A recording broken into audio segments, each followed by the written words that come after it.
Buongiorno e ben ritrovati con l'informazione flash di New Sicilia. I principali titoli della mattina: una carovana in memoria dei 3 ragazzi uccisi a Monreale per dire no alla violenza in strada.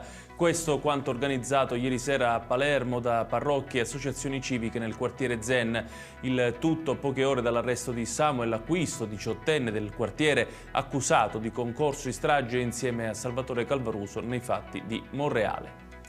I sindacati Feneal Will, Filca Cisle e Fillea CGL hanno organizzato una cerimonia di commemorazione con lo svelamento di una targa dedicata ai lavoratori Epifanio Alsazia, Giuseppe Miraglia, Roberto Raneri, Ignazio Giordano e Giuseppe La Barbera, che persero la vita il 6 maggio scorso in un incidente a Casteldaccia.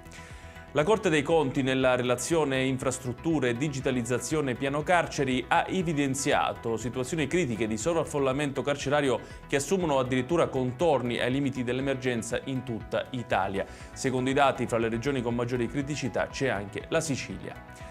Nonostante fosse ingessato e con una spalla immobilizzata a causa di un incidente stradale, un pregiudicato di 35 anni avrebbe continuato a spacciare droga nel quartiere Borgo di Catania. L'uomo, arrestato dai carabinieri, regalava ai clienti un portachiavi con un personaggio dei cartoni e la scritta El Machico, suo pseudonimo.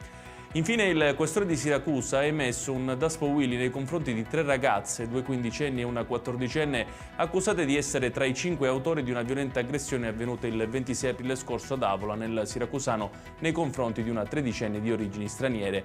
All'aggressione avrebbero preso parte anche un ragazzo e una ragazza che hanno addirittura meno di 14 anni. Ed è tutto per questa edizione. Tutti i dettagli su queste notizie li trovate come sempre sul nostro sito www.newsicilia.it. Grazie per averci seguito e buon proseguimento di giornata.